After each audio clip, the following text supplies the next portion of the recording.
We are anonymous.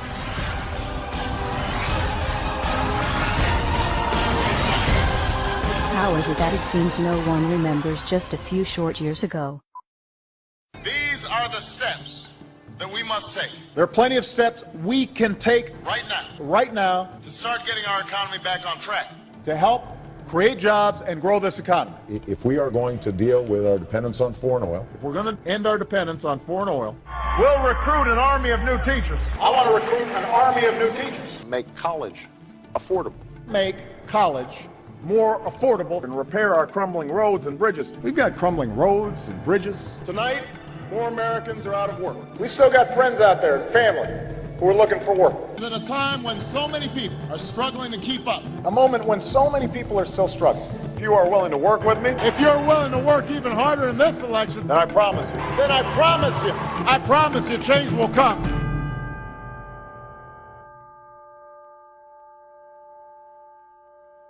Shall we play a game? If you see something, say something. Report suspicious activity to local authorities. If you're not breaking the law, if you're not doing anything wrong, then you shouldn't worry what the government is doing. Terrorism, terrorism, terrorism, Al-Qaeda, Mohammed, terrorism, terrorism, war in Iraq, war in Afghanistan, Al-Qaeda, Osama bin Laden. It's not like my government would ever do it to me. But guess what? You're wrong. Protest is now illegal in the U.S. Move along, citizen.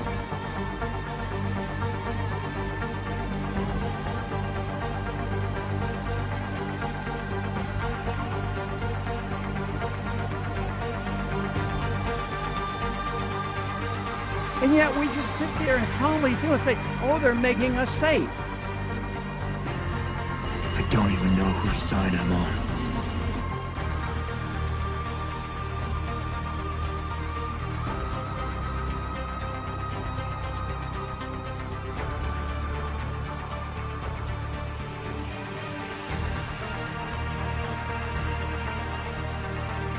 Okay, this is straight out of 1984. We're living in a police state.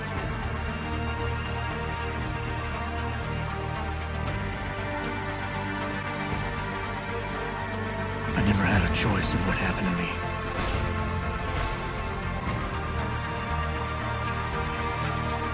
The city is being turned into a police state. Militarized riot gear, LRAD machines, and drones overhead.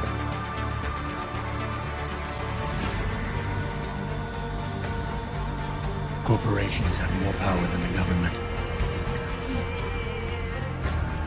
our government now works for the banks.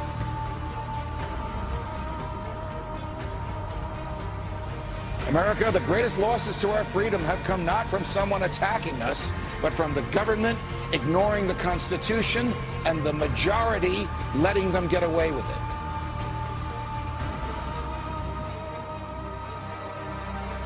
Yeah, we torture. Yeah, we spy on them. Yeah, we do all of this, but it's no big deal. Get used to it. You know what? We're not going to get used to it.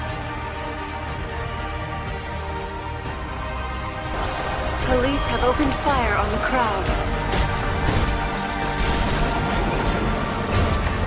We're all in serious, serious danger. Millions of dollars spent on new police gear, trucks ready to function as rolling barricades. What you have here is, this is the wars coming home. If anybody doesn't believe this government is capable of doing these kinds of things, you're out of your mind. Go back to bed, America. Your government is in control again. Well, you know, America's a strange country. All you need to keep them pacified is give them a dozen donuts and a gun. They don't seem to have the capacity, the intellectual capacity, to think of their own self-interest in any other way than the next 5 minutes. It's time to wake up. Wake up, America! Wake up, America.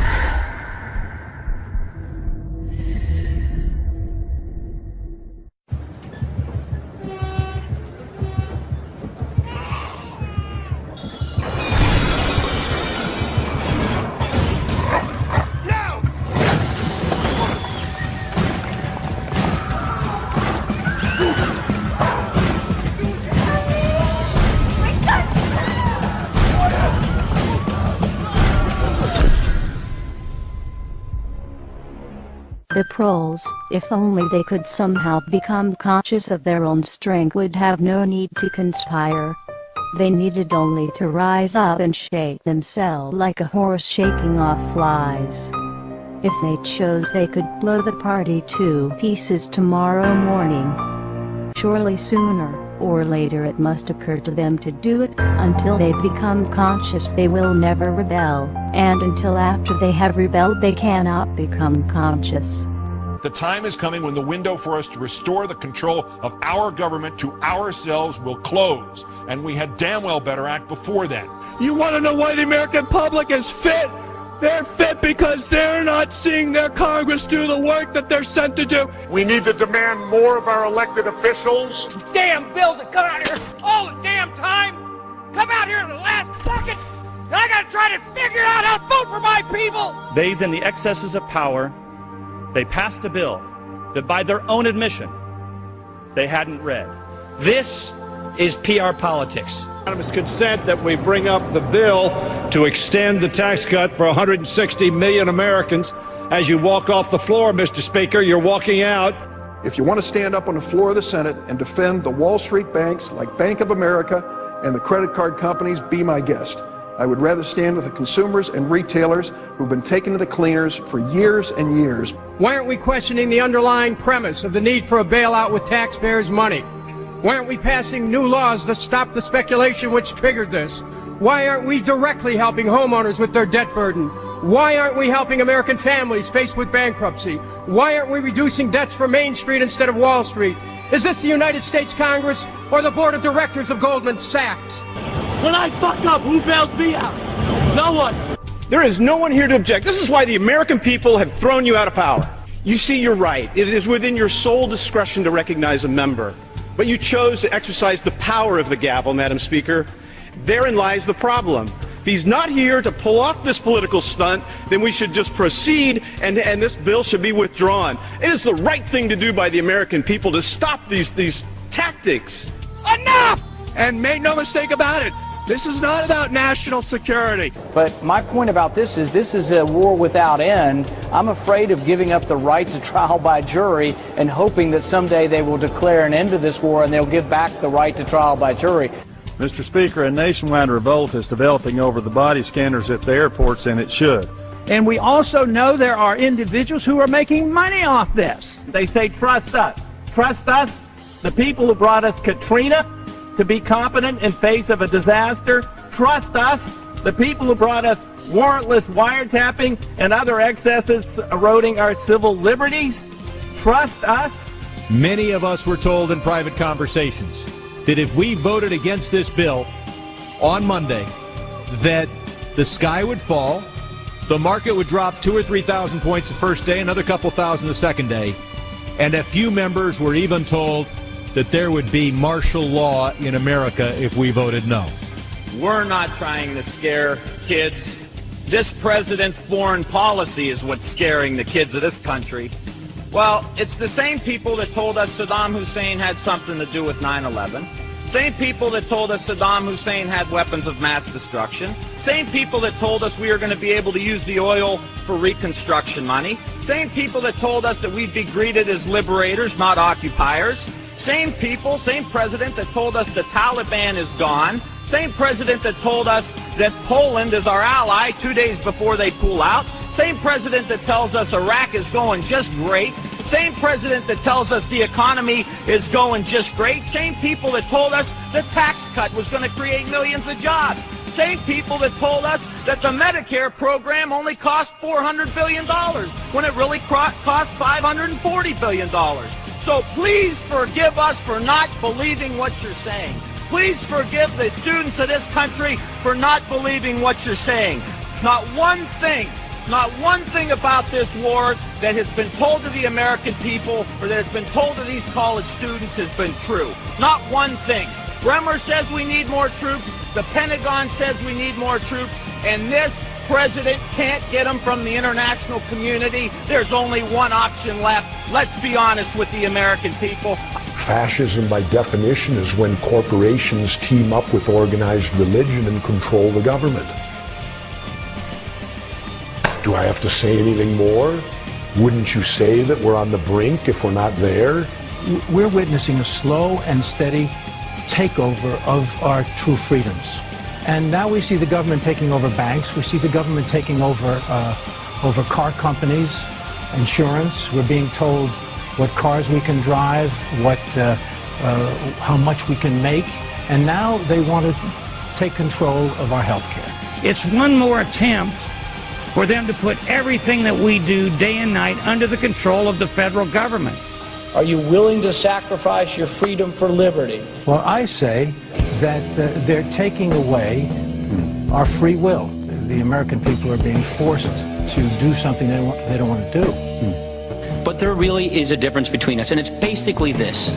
We don't think the government should be in control of all of this. We want people to be in control. And that, at the end of the day, is the big difference. What they are trying to do is create an America very unlike the America that has existed for centuries. The thing associated with America, freedom, is precisely what must be destroyed if this is to be turned into a fundamentally different country to suit Obama's vision of the country and of himself. I think he's going way beyond his constitutional powers assigned to the executive branch, which is, by definition, an imperial precedent. Once again, total power in one person's hands, not the American way. He's centralizing power inside the Beltway, taking power and decision-making from families, from individuals, and as a consequence, what he's doing is building an unchecked executive. Now, I hate to point fingers at anybody, but the President administration probably has a lot to do with that. But you know who's responsible for it? We are.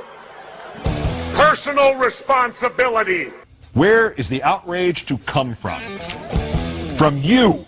It turns out you're the knight in shining armor. First, you've got to get mad. You've got to say, I'm a human being. God damn it. My life has value. It is time for us to take our country back. The real problem is that the American people have been too submissive. We have accepted the notion that we should be treated like cattle. Make us safe, make us secure, put us in the barbed wire. It's time for the American people to stand up and shrug off the shackles of our government. And the way I see it, they're not going to quit doing it until they bring this country to its knees. So I think we should all rise up and we should stop this administration from what they're doing because they're destroying this country. We, the people, have got to get control back of our country. The American people will revolt. Our government sucks. So what do you say? Maybe we should all just stop paying our taxes and revolt. Because this is bull. When our forefathers wrote the Constitution with the right to bear arms, it was not about hunting and fishing. The Second Amendment, the right to bear arms, is there so that we, the public, if our government gets out of control, we have the ability to rise up and change it. Now, many people have said to me, well, wait a minute. How could we, the citizens, ever stand up to the U.S. government and their entire military might? Well, wait a minute. I got the answer. We threw everything we had at Vietnam, and they were nothing but a bunch of farmers with a few AK-47s, and they withstood it all. Don't ever allow anyone to tell you that it can't be done. It can be done. To the government of the United States, those who make peaceful revolution impossible will make violent revolution inevitable. It is the constitutional right of the people to reform this government as we see fit. Over the past year, we have shown you what we are capable of. You can continue to resist us or you can allow us to exercise our rights. We truly hope you choose the latter so that we can peacefully return this country to the principles it was founded upon and restore power to the people. To the citizens of the United States, it is our goal to reform this current government with your help. We do not want anarchy. We do not want chaos. What we want is to restore power to the people. Governments are supposed to derive their powers from the consent of the governed. Over the next few months, we will be releasing a series of videos detailing our reformation plans. IdeaVote will give every American a voice. We ask from you to use your voices. This new world is not one that we wish to shape ourselves. This new world will be that of the people, and the choice is yours to make in what direction we will go.